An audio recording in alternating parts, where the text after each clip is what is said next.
Take a look at what happened.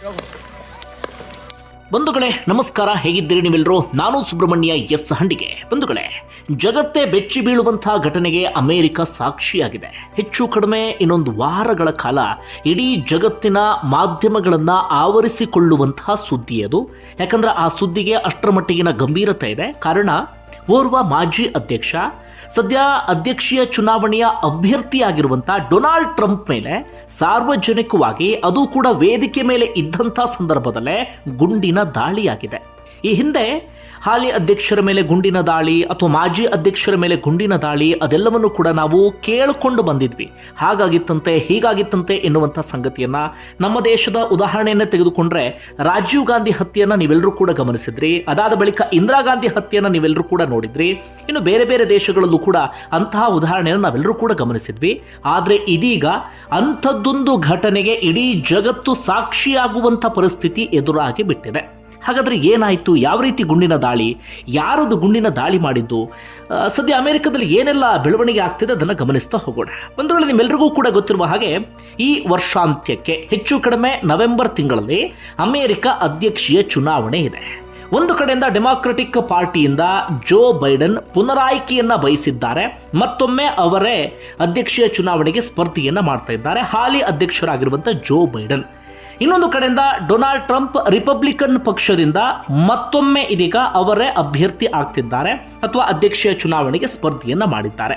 ಒಂದು ಕಡೆಯಿಂದ Joe Biden, ಮತ್ತೊಂದು ಕಡೆಯಿಂದ ಡೊನಾಲ್ಡ್ ಟ್ರಂಪ್. ಕಳೆದ ಬಾರಿಯ ಚುನಾವಣೆಯಲ್ಲಿ ಜೋ ಬೈಡನ್ ಗೆಲುವನ್ನ ಸಾಧಿಸಿ ಅಧ್ಯಕ್ಷೀಯ ಪಟ್ಟವನ್ನು ಅಲಂಕರಿಸಿದ್ರು, ನಿಮ್ಮೆಲ್ಲರಿಗೂ ಕೂಡ ಗೊತ್ತಿರುವಂತಹ ಸಂಗತಿ. ಅದಾದ ಬಳಿಕ ಡೊನಾಲ್ಡ್ ಟ್ರಂಪ್ ಜೋ ಬೈಡನ್ ವಿರುದ್ಧ ನಿರಂತರವಾಗಿ ಹೋರಾಟವನ್ನ ಮಾಡಿಕೊಂಡು ಬಂದಿದ್ರು. ಈ ಬಾರಿ ಮತ್ತೊಮ್ಮೆ ಅಧ್ಯಕ್ಷೀಯ ಚುನಾವಣೆಗೆ ಸ್ಪರ್ಧೆಯನ್ನ ಮಾಡಿದ್ದಾರೆ. ಸ್ಪರ್ಧಾ ಕಣ ಅಮೆರಿಕದಲ್ಲಿ ರಂಗೇರ್ತಾ ಇದೆ. ಅಮೆರಿಕ ಅತ್ಯಂತ ಬಲಿಷ್ಠ ರಾಷ್ಟ್ರ ಆಗಿರುವಂಥ ಕಾರಣಕ್ಕಾಗಿ ಅಲ್ಲಿನ ಪ್ರತಿ ಬೆಳವಣಿಗೆ ಕೂಡ ಇಡೀ ಜಗತ್ತಿನ ಗಮನ ಸೆಳೆಯುತ್ತೆ. ಇದೀಗ ಅಧ್ಯಕ್ಷೀಯ ಚುನಾವಣೆಯೂ ಕೂಡ ಅದೇ ರೀತಿಯಾಗಿ ಗಮನ ಸೆಳೀತಾ ಇದೆ. ಇನ್ನು ಚುನಾವಣೆಯ ಸಂದರ್ಭದಲ್ಲಿ ಈ ಚುನಾವಣಾ ರ್ಯಾಲಿ ಅಥವಾ ಸಮಾವೇಶ, ಜನರನ್ನು ಉದ್ದೇಶಿಸಿ ಮಾತನಾಡೋದು, ಇದೆಲ್ಲವೂ ಕೂಡ ಸಹಜವಾಗಿ ನಡೆಯುತ್ತೆ. ಅದೇ ರೀತಿಯಾಗಿ ಅಮೆರಿಕದ ಪೆನ್ಸಿಲ್ವೇನಿಯಾದಲ್ಲಿ ಚುನಾವಣಾ ರ್ಯಾಲಿಯನ್ನು ಉದ್ದೇಶಿಸಿ ಡೊನಾಲ್ಡ್ ಟ್ರಂಪ್ ಮಾತಾಡ್ತಾ ಇರ್ತಾರೆ. ಸುತ್ತಮುತ್ತ ಬೇಕಾದಷ್ಟು ಜನ ಅವರ ಆ ಚುನಾವಣಾ ರ್ಯಾಲಿಗೆ ಸಾಕ್ಷಿಯಾಗಿರ್ತಾರೆ ಅಥವಾ ಅವರ ಭಾಷಣವನ್ನು ಆಲಿಸ್ತಾ ಇರ್ತಾರೆ. ಹೀಗಿರುವಂಥ ಸಂದರ್ಭದಲ್ಲೇ ಇದ್ದಕ್ಕಿದ್ದ ಹಾಗೆ ನಡೆಯಬಾರದಂಥ ಒಂದು ಘಟನೆ ನಡೆದು ಹೋಗಿಬಿಡುತ್ತೆ. ನಾವು ಸಾಧಾರಣವಾಗಿ ಇಂಥದ್ದೆಲ್ಲವನ್ನು ಕೂಡ ಸಿನಿಮಾದಲ್ಲಿ ನೋಡ್ತಾ ಇದ್ವಿ. ಆದರೆ ಇದೀಗ ಅಮೆರಿಕದಲ್ಲಿ ಅಂಥ ಒಂದು ಘಟನೆ ನೋಡಬೇಕಾಯ್ತು. ಮೇಲಿನಿಂದ ಒಂದು ಗುಂಡು ಬರುತ್ತೆ. ಅದು ಡೊನಾಲ್ಡ್ ಟ್ರಂಪ್ ತಲೆಯ ಹಿಂಬದಿಯಿಂದ ಹಾದು ಹೋಗಿಬಿಡುತ್ತೆ. ಅಲ್ಲಿ ಡೊನಾಲ್ಡ್ ಟ್ರಂಪ್ ಮಿಸ್ ಆಗಿಬಿಡ್ತಾರೆ. ಅದರ ಹಿಂದೆ ಮತ್ತೊಂದು ಗುಂಡು ಬರುತ್ತೆ, ಅಂದರೆ ಗುಂಡಿನ ದಾಳಿಯನ್ನು ಮಾಡಲಾಗುತ್ತೆ. ಡೊನಾಲ್ಡ್ ಟ್ರಂಪ್ ಕಿವಿಗೆ ಟಚ್ ಆಗಿ ಅದು ಮುಂದೆ ಪಾಸ್ ಆಗಿಬಿಡುತ್ತೆ.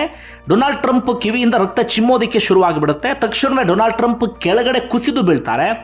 ಕುಸಿದು ಬಿದ್ದು ತಕ್ಷಣ ಡೊನಾಲ್ಡ್ ಟ್ರಂಪ್ ಸಾವರಿಸಿಕೊಂಡು ಬಿದ್ದು ಈ ಸಿಟ್ಟಲ್ಲಿ ಅಬ್ಬರಿಸೋಕೆ ಶುರು ಮಾಡ್ಕೊಂಡು ಬಿಡ್ತಾರೆ. ನಾವು ಹೋರಾಡೋಣ ಮುಂದೆ ಎನ್ನುವಂಥ ಮಾತನ್ನು ಹೇಳ್ತಾರೆ. ಹಾಗೆ ಮುಂದೆ ಏನೇನೋ ಹೇಳುವಂಥ ಪ್ರಯತ್ನವನ್ನು ಪಡ್ತಾರೆ. ಅದರ ಸುತ್ತಮುತ್ತ ಇದ್ದಂಥ ಸೆಕ್ಯೂರಿಟಿ ಅವರನ್ನು ಕರ್ಕೊಂಡು ಹೋಗಿಬಿಡ್ತಾರೆ. ಇಷ್ಟು ಆಗ್ತಾ ಇದ್ದ ಹಾಗೆ ಯಾರು ಗುಂಡಿನ ದಾಳಿ ಮಾಡಿದ್ದು ಅನ್ನೋದನ್ನು ಜನ ಗುರುತಿಸ್ತಾರೆ. ತಕ್ಷಣವೇ ಈ ಕಡೆಯಿಂದ, ಅಂದರೆ ಸೆಕ್ಯೂರಿಟಿ ಏನಿರುತ್ತೆ ಅವ್ರ ಕಡೆಯಿಂದ ಗುಂಡಿನ ಮರುದಾಳಿ ಆಗುತ್ತೆ. ಯಾರು ಗುಂಡಿನ ದಾಳಿಯನ್ನು ಮಾಡಿದ್ನೋ ಆತನನ್ನು ತಕ್ಷಣವೇ ಆ ಸ್ಥಳದಲ್ಲೇ ಹತ್ಯೆಯನ್ನು ಮಾಡಲಾಗುತ್ತೆ. ಆದರೆ ದುರದೃಷ್ಟವಶಾತ್ ಈ ಚುನಾವಣಾ ರ್ಯಾಲಿಯನ್ನು ನೋಡೋದಕ್ಕೆ ಬಂದಂಥ ಓರ್ವ ವ್ಯಕ್ತಿಯ ಹತ್ಯೆಯೂ ಕೂಡ ಆಗಿ ಹೋಗಿಬಿಟ್ಟಿದೆ. ಹಾಗೆ ಇನ್ನಿಬ್ಬರಿಗೆ ಗಂಭೀರವಾದಂಥ ಗಾಯ ಆಗಿದೆ. ಒಟ್ಟಾರೆಯಾಗಿ ಈ ಘಟನೆಯಲ್ಲಿ 2 ಹತ್ಯೆ ಆದಂತಾಯಿತು. ಒಂದು ಯಾವುದೇ ತಪ್ಪು ಮಾಡದಂಥ ಆ ಚುನಾವಣಾ ರ್ಯಾಲಿಯನ್ನು ನೋಡೋದಕ್ಕೆ ಬಂದಂಥ ವ್ಯಕ್ತಿ, ಮತ್ತೊಂದು ಈ ಹತ್ಯೆಗೆ ಪ್ರಯತ್ನ ಪಟ್ಟಂಥ ಆ ಯುವಕ. ಆತನನ್ನು ಕೂಡ ಸೆಕ್ಯೂರಿಟಿಯವರು ಹೊಡೆದುರುಳಿಸುವಲ್ಲಿ ಯಶಸ್ವಿ ಆಗಿಬಿಟ್ರು. ಇದಾದ ಬಳಿಕ ಸಾಕಷ್ಟು ಚರ್ಚೆ ಆಗ್ತಾ ಇದೆ. ಓರ್ವ ಮಾಜಿ ಅಧ್ಯಕ್ಷನಿಗೆ ಅಥವಾ ಚುನಾವಣೆಗೆ ಸ್ಪರ್ಧೆಯನ್ನು ಮಾಡಿರುವಂಥ ಓರ್ವ ವ್ಯಕ್ತಿಗೆ ಸೆಕ್ಯೂರಿಟಿ ಕೊಡೋದಕ್ಕಾಗಲಿಲ್ಲ ಅಂದರೆ ಹೇಗೆ ಅಂತ ಹೇಳಿ. ಯಾಕಂದರೆ ಎಲ್ಲೋ ಒಂದು ಕಡೆ ಬಂದು ಆತ ನಿಂತ್ಕೊಂಡು ಗುಂಡು ಹಾರಿಸ್ತಾನೆ ಅಂದರೆ ಅಮೆರಿಕ ಹಾಗಾದರೆ ಸೆಕ್ಯೂರಿಟಿನ ಕೊಡುವಲ್ಲ ಅಷ್ಟರ ಮಟ್ಟಿಗೆ ವೀಕ್ ಆಗಿಬಿಟ್ಟಿದೆಯಾ ಅಂತ. ಅಮೆರಿಕ ಅಂದಾಗ ಬಲಿಷ್ಠ ರಾಷ್ಟ್ರ ಅಂತೀವಿ, ಎಲ್ಲದರಲ್ಲೂ ಕೂಡ ಮುಂದೆ ಎನ್ನುವಂಥ ಮಾತನ್ನು ಹೇಳ್ತೀವಿ, ಎಲ್ಲದರಲ್ಲೂ ಕೂಡ ಶಕ್ತಿಯುತ ರಾಷ್ಟ್ರ ಅಂತೀವಿ. ಆದರೆ ಇದರಲ್ಲಿ ಯಾಕೆ ಸಾಧ್ಯ ಆಗಿಲ್ಲ ಎನ್ನುವಂಥ ಪ್ರಶ್ನೆಯೂ ಕೂಡ ನಡೀತಾ ಇದೆ. ಈಗ ಯಾರು ಗುಂಡಿನ ದಾಳಿ ಮಾಡಿದ್ದು, ಏನು ಎತ್ತ ಅಂಥೇಳಿ ಆತನ ಗುರುತನ್ನು ಪತ್ತೆ ಹಚ್ಚುವಲ್ಲಿ ಈಗಾಗಲೇ ಅಲ್ಲಿ ಪೊಲೀಸರು ಯಶಸ್ವಿಯಾಗಿದ್ದಾರೆ. ಆತನನ್ನು ಥಾಮಸ್ ಮ್ಯಾಥ್ಯೂ ಅಂತ ಗುರುತಿಸಲಾಗಿದೆ. ಆತನಿಗೆ ವಯಸ್ಸು ಬರೀ 19ರಿಂದ 20 ಆಸುಪಾಸು ಮಾತ್ರ. ಅಮೆರಿಕದಲ್ಲಿ ಯಾಕೆ ಈ ಪರಿಯ ಗುಂಡಿನ ದಾಳಿ ಆಗುತ್ತೆ ಅಂದರೆ ಆರಾಮಾಗಿ ಅವರೆಲ್ಲರಿಗೂ ಕೂಡ ಗನ್ ಸಿಕ್ಬಿಡುತ್ತೆ, ಗನ್ ಲೈಸೆನ್ಸ್ ಸಿಕ್ಬಿಡುತ್ತೆ. ಹೀಗಾಗಿ ಅಮೆರಿಕದಲ್ಲಿ ಗುಂಡಿನ ದಾಳಿ ಜಾಸ್ತಿ. ಚಿಕ್ಕ ಚಿಕ್ಕ ಹುಡುಗರು ಕೂಡ ಗುಂಡಿನ ದಾಳಿಯನ್ನು ಮಾಡೋದಕ್ಕೆ ಶುರು ಮಾಡ್ಕೊಂಡು ಬಿಡ್ತಾರೆ. ಈತನಿಗೂ ಕೂಡ 19ರಿಂದ 20 ವರ್ಷ. ಈತನ ಮೇಲೆ ಇದೀಗ ಸಾಕಷ್ಟು ಅನುಮಾನ ಇದೆ.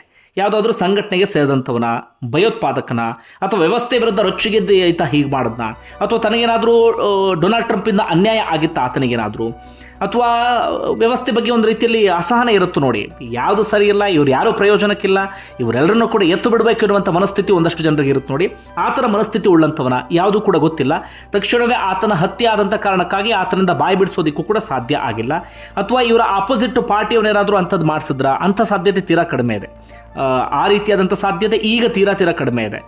ಯಾಕಂದರೆ ಈ ಸಂದರ್ಭದಲ್ಲಿ ಗುಂಡಿನ ದಾಳಿ ಆದರೆ ಅದು ಡೊನಾಲ್ಡ್ ಟ್ರಂಪ್ಗೆ ಪ್ಲಸ್ ಅನ್ನುವಂಥ ಸಂಗತಿ ಪ್ರತಿಯೊಬ್ಬರಿಗೂ ಕೂಡ ಗೊತ್ತಿರುವಂಥ ವಿಚಾರ. ಅದರ ನಡುವೆ ಇನ್ನೊಂದು ಅನುಮಾನವೂ ಕೂಡ ಇದೆ. ಈ ಸಂದರ್ಭದಲ್ಲಿ ಪ್ರಸ್ತಾಪ ಮಾಡೋದು ಎಷ್ಟರ ಮಟ್ಟಿಗೆ ಸರಿಯೋ ಏನೋ ಗೊತ್ತಿಲ್ಲ.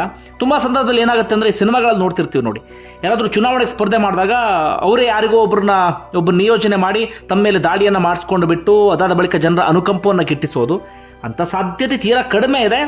ಆದರೆ ಅಂಥದ್ದೊಂದಷ್ಟು ಚರ್ಚೆಯೂ ಕೂಡ ಇದೀಗ ನಡೀತಾ ಇದೆ. ಯಾಕಂದರೆ ಆತ ಬಹಳ ದೂರದಿಂದ ಶೂಟ್ ಮಾಡಿದ್ದಾನಂದರೆ ಆತ ಪ್ರೊಫೆಷ್ನಲ್ ಶೂಟರ್ ಅನಿಸುತ್ತೆ, ಅಥವಾ ಶಾರ್ಪ್ ಶೂಟರ್ ಅಂತ ಅನಿಸುತ್ತೆ. ಆತ ಕರೆಕ್ಟಾಗಿ ಕಿವಿಗೆ ನೋಡಿ ಹೊಡೆದಂಗೆ ಕಾಣಿಸ್ತಾ ಇದೆ. ಅಂದರೆ ಹತ್ಯೆ ಮಾಡುವಂಥ ಉದ್ದೇಶ ಇತ್ತ ಇಲ್ವಾ ಅದಕ್ಕೆ ಸಂಬಂಧಪಟ್ಟಾಗಿಯೂ ಕೂಡ ಕ್ಲಾರಿಟಿ ಸಿಗ್ತಾ ಇಲ್ಲ. ಬೇರೇನೋ ಆಗಿರಬಹುದಾ ಇದರ ಹಿಂದೆ ಅಂತ ಒಂದಷ್ಟು ಅನುಮಾನಗಳೆಲ್ಲವೂ ಕೂಡ ಮೂಡ್ತಾ ಇದೆ. ಯಾಕಂದರೆ ಕರೆಕ್ಟಾಗಿ ಆತ ಕಿವಿಗೆ ಗುರಿ ಹಿಡಿದು ಹೊಡೆದಿದ್ದಾನೆ. ಸ್ವಲ್ಪ ಈ ಕಡೆ ಹೊಡೆದಿದ್ರು ಡೊನಾಲ್ಡ್ ಟ್ರಂಪ್ ಕತೆ ಮುಗಿದು ಹೋಗುವಂಥ ಪರಿಸ್ಥಿತಿ ಇತ್ತು ಅಲ್ಲಿ. ಹೀಗಾಗಿ ಒಂದಷ್ಟು ಅನುಮಾನ ಎಲ್ಲವೂ ಕೂಡ ಮೂಡ್ತಾ ಇದೆ. ಒಟ್ಟಾರೆಯಾಗಿ ಏನಾದರೂ ಡೊನಾಲ್ಡ್ ಟ್ರಂಪ್ ಮೇಲೆ ಗುಂಡು ಬಿದ್ದಿದ್ರೆ ಅದರ ಪರಿಸ್ಥಿತಿ, ಆದಂತರ ಪರಿಣಾಮ ಅದನ್ನು ಊಹೆ ಮಾಡ್ಕೊಳ್ಳೋಕ್ಕೂ ಕೂಡ ಸಾಧ್ಯ ಆಗೋದಿಲ್ಲ. ಇನ್ನು ಈ ಹಿಂಸೆಯನ್ನು ಯಾರೂ ಕೂಡ ಬೆಂಬಲಿಸಬಾರದು. ಸದ್ಯ ಇಡೀ ಜಗತ್ತು ಇದನ್ನು ಬಲವಾಗಿ ಖಂಡಿಸುವಂಥ ಕೆಲಸವನ್ನು ಮಾಡ್ತಾ ಇದೆ. ಸದ್ಯ ನರೇಂದ್ರ ಮೋದಿ ಕೂಡ ಈ ವಿಚಾರಕ್ಕೆ ಸಂಬಂಧಪಟ್ಟ ಹಾಗೆ ಟ್ವೀಟ್ ಮಾಡಿದ್ದಾರೆ. ನನ್ನ ಆತ್ಮೀಯ ಮಿತ್ರ ಡೊನಾಲ್ಡ್ ಟ್ರಂಪ್ ಅವರ ಮೇಲೆ ಆಗಿರುವಂಥ ಈ ಗುಂಡಿನ ದಾಳಿಯನ್ನು ಖಂಡಿಸ್ತೇನೆ ಎನ್ನುವಂಥ ಮಾತನ್ನು ಹೇಳಿದ್ದಾರೆ. ಇನ್ನೊಂದು ಕಡೆಯಿಂದ ಜೋ ಬೈಡನ್ ಕೂಡ ಈ ಘಟನೆಯನ್ನು ಖಂಡಿಸಿದ್ದಾರೆ. ಇದು ಸದ್ಯ ಇವತ್ತಾಗಿರುವಂತಹ ಬೆಳವಣಿಗೆ.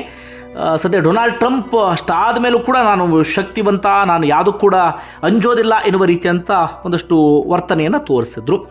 ಇನ್ನು ಬೇರೆ ಚರ್ಚೆಯನ್ನು ಗಮನಿಸ್ತಾ ಹೋಗೋದಾದರೆ ಅಧ್ಯಕ್ಷ ಚುನಾವಣೆ ಸಾಕಷ್ಟು ಚರ್ಚೆಯಲ್ಲಿ ಇದೆ. Joe Biden versus Donald Trump ಇಬ್ಬರ ನಡುವೆ ಅಮೆರಿಕ ಅಧ್ಯಕ್ಷ ಚುನಾವಣೆ ಹೇಗೆ ನಡೆಯುತ್ತೆ ನಿಮ್ಮೆಲ್ಲರಿಗೂ ಕೂಡ ಗೊತ್ತಾಯಿದೆ. ಅವರಿಬ್ಬರು ಕೂಡ ಪರಸ್ಪರ ತಮ್ಮ ಸಮರ್ಥನೆ ಮಾಡಿಕೊಳ್ಳುವಂಥ ವಾದ ಪ್ರತಿವಾದ ಎಲ್ಲವೂ ಕೂಡ ತುಂಬು ವೇದಿಕೆಯಲ್ಲಿ ಪರಸ್ಪರ ಮುಖಾಮುಖಿಯಾಗಿ ನಿಂತ್ಕೊಂಡು ನಡೆಯುತ್ತೆ. ನಮ್ಮ ದೇಶದಲ್ಲಿ ಅಂಥದ್ದು ಕಡಿಮೆ, ಅಲ್ಲಿ ಎಲ್ಲವೂ ಕೂಡ ನಡೆಯುತ್ತೆ. ಆ ಸಂದರ್ಭದಲ್ಲಿ ಪರಸ್ಪರ ಟೀಕೆ ಅಂಥದ್ದೆಲ್ಲವೂ ಕೂಡ ನಡೀತಾ ಇದೆ. ಇನ್ನು ಅಮೇರಿಕನ್ನರು ಏನು ಮಾಡ್ತಾರೆ ಅಂದರೆ, ಓರ್ವ ಅಧ್ಯಕ್ಷ ಆಗಬೇಕು ಅಂದರೆ ಆತನಿಗೆ ದೈಹಿಕ ಸಾಮರ್ಥ್ಯ, ಮಾನಸಿಕ ಸಾಮರ್ಥ್ಯ ಎಲ್ಲವನ್ನೂ ಕೂಡ ನೋಡ್ತಾರೆ. ಆದರೆ ಜೋ ಬೈಡನ್ ಮಾನಸಿಕ ಸಾಮರ್ಥ್ಯ ನೋಡ್ತಾ ಇದ್ರೆ ಎಲ್ಲರಿಗೂ ಕೂಡ ಆತಂಕ ಆಗ್ತಾ ಇದೆ. ಯಾಕಂದರೆ ಜೋ ಬೈಡನ್ ಹೆಸರು ಹೇಳುವ ಸಂದರ್ಭದಲ್ಲಿ ಮರೀತಿದ್ದಾರೆ, ಯಾರ್ಯಾರೋ ಹೆಸರನ್ನು ಹೇಳ್ತಿದ್ದಾರೆ, ಏನೇನೋ ಎಡವಟ್ ಮಾಡ್ತಿದ್ದಾರೆ. ಉಕ್ರೇನ್ ಅಧ್ಯಕ್ಷನ ಹೆಸರು ಹೇಳುವಾಗ ಎಡವಟ್ ಮಾಡಿಬಿಟ್ರು, ಉಪಾಧ್ಯಕ್ಷ ಹೆಸರನ್ನು ಹೇಳುವಾಗಲೂ ಕೂಡ ಎಡವಟ್ ಮಾಡಿಬಿಟ್ರು. ಇಂಥದ್ದೆಲ್ಲವೂ ಕೂಡ ಇದೀಗ ಡೊನಾಲ್ಡ್ ಟ್ರಂಪ್ಗೆ ಪ್ಲಸ್ ಆಗ್ತಾ ಇದೆ. ಡೊನಾಲ್ಡ್ ಟ್ರಂಪ್ ಹೇಳ್ತಾ ಇರೋದು, ನಾನು ಮಾನಸಿಕವಾಗಿ ಸದೃಢನಾಗಿದ್ದೇನೆ, ದೈಹಿಕವಾಗಿ ಸದೃಢನಾಗಿದ್ದೇನೆ ಅಂತ. ಇವತ್ತು ಗುಂಡಿನ ದಾಳಿ ಆಗ್ತಿದ್ದ ಹಾಗೆ ಅದನ್ನು ತೋರಿಸ್ಕೊಳ್ಬೇಕು, ನಾನು ದೈಹಿಕವಾಗಿ ತುಂಬ ಫಿಟ್ ಆಗಿದ್ದೇನೆ ಎನ್ನುವ ಕಾರಣಕ್ಕಾಗಿ ತಕ್ಷಣಕ್ಕೆ ಡೊನಾಲ್ಡ್ ಟ್ರಂಪ್ ಎದ್ದು ನಿಂತರು. ಸದ್ಯದ ಸಮೀಕ್ಷೆಯನ್ನು ಗಮನಿಸ್ತಾ ಹೋಗೋದಾದರೆ ಡೊನಾಲ್ಡ್ ಟ್ರಂಪ್ ಕೈಯೇ ಮೇಲುಗೈ ಆಗುವ ರೀತಿಯಲ್ಲಿ ಕಾಣಿಸ್ತಾ ಇದೆ. ಡೊನಾಲ್ಡ್ ಟ್ರಂಪೇ ಮತ್ತೊಮ್ಮೆ ಅಧ್ಯಕ್ಷರಾಗುವ ರೀತಿಯಲ್ಲೂ ಕೂಡ ಕಾಣಿಸ್ತಾ ಇದೆ. ಹೀಗಾಗಿ ಇವತ್ತಿನ ಈ ಗುಂಡಿನ ದಾಳಿ ಡೊನಾಲ್ಡ್ ಟ್ರಂಪ್ಗೆ ಇನ್ನಷ್ಟು ಪ್ಲಸ್ ಆಗುವ ರೀತಿಯಲ್ಲೂ ಕೂಡ ಇದೆ. ಬಂಧುಗಳು, ನಿಮ್ಗೆ ಏನಿಸ್ತದೆ ಕಮೆಂಟ್ ಬಾಕ್ಸಲ್ಲಿ ಮೆನ್ಷನ್ ಮಾಡಿ. ಧನ್ಯವಾದ ವಿಡಿಯೋ ನೋಡಿದ್ದಕ್ಕಾಗಿ.